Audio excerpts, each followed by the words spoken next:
السلام علیکم دوستو، آپ کوئی سے بھی شہر میں رہتے ہوں، شہر چھوٹا ہو یا بڑا، دولت مند ہو یا مفلس، لیکن ہر بستی، ہر آبادی میں ایک ریڈ لائٹ ایریا یعنی فحاشی کا مرکز ضرور موجود ہوتا ہے۔ لیکن کیا کبھی آپ نے کسی ایسے شہر کی کہانی سنی ہے کہ جو پورا کا پورا ہی ریڈ لائٹ ایریا یعنی فحاشی کا مرکز ہو، جس کے غلام اور آقا، عورت و مرد، یہاں تک کہ اس شہر کے جانور بھی اس عملے بد سے محفوظ نہ ہوں؟ تو چلیے جانتے ہیں اس شہر کے بارے میں۔ 18ویں صدی عیسوی کے دوران ایک کسان جو اٹلی کے ایک بنجر و ویران علاقے میں رہا کرتا، یہاں پانی ایک نعمت کا درجہ رکھتا تھا۔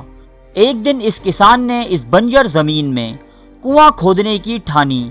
دوستو، اس کنویں سے پانی تو نہ نکلا، لیکن کچھ ایسا برآمد ہوا جس کی تلاش صدیوں سے جاری تھی۔ ایک گمشدہ شہر، اپنے دور کی شاندار بستیوں میں سے ایک، جس کی تلاش ماہرین کو 2000 سالوں سے تھی۔ یہ شہر جس قدر حیرت انگیز ہے، اسی طرح اس کی کہانی بھی نہایت حیرت ناک ہے۔ یہ شہر تھا رومن ایمپائر کے بڑے تجارتی مراکز میں سے ایک، پومپئی۔ یہ شہر 7ویں صدی قبل مسیح کے دوران یعنی حضرت داؤد علیہ السلام کے دور میں آباد ہوا۔ مختلف ادوار میں مختلف قوموں کے زیر نگی رہنے کے بعد رومن ایمپائر کے تسلط میں آیا۔ پھر اس شہر نے ترقی کی ایسی منازل طے کی کہ یہ اس وقت کی دنیا کے عظیم ترین کاروباری شہروں میں شمار ہونے لگا۔ کاروبار لیکن جسموں کا، عصمتوں کا اور لذتوں کا۔ دوستو، آپ نے حضرت لوط علیہ السلام اور ان کی قوم کا واقعہ تو ضرور سن رکھا ہوگا کہ جب آپ علیہ السلام کی قوم ہم جنس پرستی کی لعنت میں مبتلا ہو گئی تو اللہ تعالیٰ نے اس قوم یعنی سدوم نامی شہر پر پتھروں کی برسات کر کے انہیں نیست و نابود کر دیا۔ ایسا ہی کچھ معاملہ پومپئی کے ساتھ بھی تھا، لیکن پومپئی جنسی سرگرمیوں اور غیر اخلاقی حرکتوں میں گزشتہ اور آئندہ تمام قوموں سے کہیں آگے نکل چکا تھا۔ یہاں عورتیں عورتوں سے، مرد مردوں سے، یہاں تک کہ جانوروں اور بچوں کے ساتھ جنسی تعلقات بنانا بھی معمول عام تھا۔ اس شہر کا ہر دوسرا گھر بروتھل یعنی کہبہ خانہ تھا، جہاں مفتوحہ علاقوں سے لائی گئی لڑکیاں اپنا جسم فروخت کرنے پر مجبور ہوتیں۔ جسم فروشی اس شہر کا بنیادی پیشہ اور معیشت کا اہم ستون بن چکا تھا۔ ایک جسم فروش عورت ایک مزدور سے کئی گنا پیسہ کما لیتی۔ اس کے علاوہ کمائی کا دار و مدار خوبصورتی، عمر اور خواہش پر تھا، چنانچہ کئی تندرست مرد بھی اس کام میں پیش تھے جو میل پروسٹیٹیوٹ کا کام انجام دیتے۔ غلاموں کے ساتھ ساتھ عام شہریوں کی ایک بڑی تعداد اس پیشے سے وابستہ تھی۔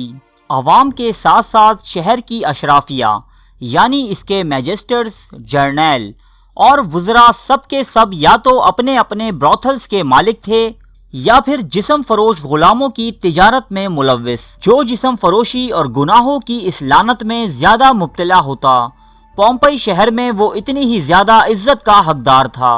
بڑے بڑے رومن افسروں کی بیگمات اس پیشے سے وابستہ تھیں، جس پر شرم تو درکنار الٹا فخر کیا جاتا۔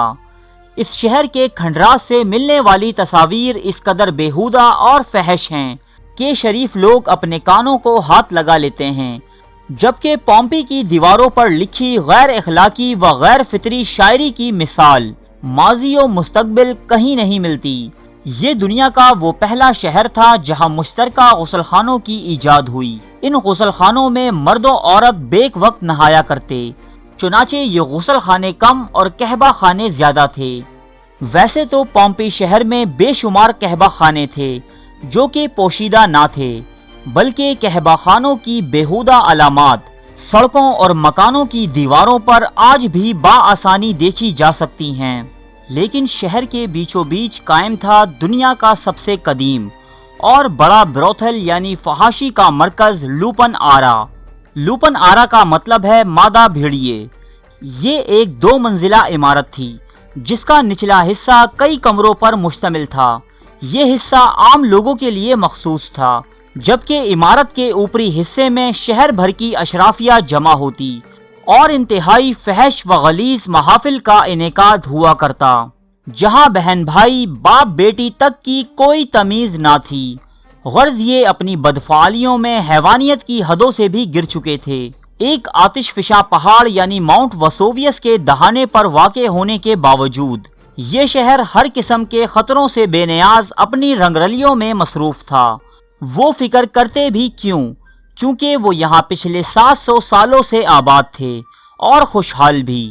لیکن حضرت عیسیٰ علیہ السلام کے آسمان پر اٹھائے جانے کے 80 سال بعد ایک دن دوپہر میں یہ آتش فشاں اس قدر شدت سے پھٹا کہ آسمان میں دور دور تک اس کی راکھ اور پتھر اڑنے لگے۔ کچھ دیر بعد یہ لاکھوں ٹن راکھ اس شہر پر آ گری۔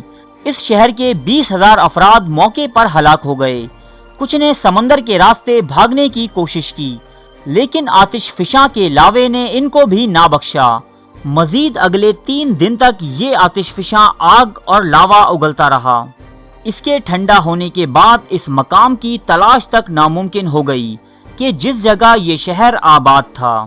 اب یہ تمام علاقہ صرف اور صرف راکھ کا ایک ڈھیر تھا۔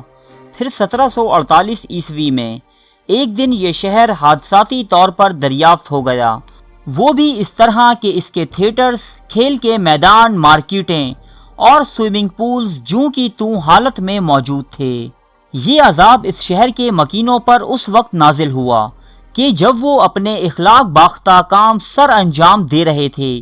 جو شخص جس حالت میں تھا اسی حالت میں رہ گیا اور آج تک اسی حالت میں موجود ہے۔ اس شہر کا زیادہ تر حصہ دریافت کر لیا گیا ہے، جبکہ باقی کی کھدائی ابھی تک جاری ہے۔ پومپئی کی پختہ سڑک پر چلتے ہوئے ہر گھر میں موجود کچن، باغات اور چشموں کو بآسانی دیکھا جا سکتا ہے۔ اس شہر میں صاف پانی کی فراہمی اور نکاسی آب سے لے کر زندگی کی ہر آسائش موجود تھی۔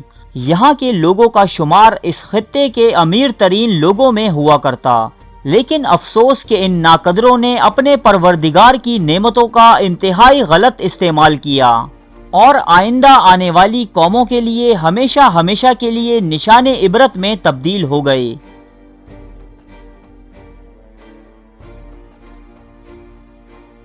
ارے فرینڈز، 1 منٹ، آپ ایسے ہی جا رہے ہیں؟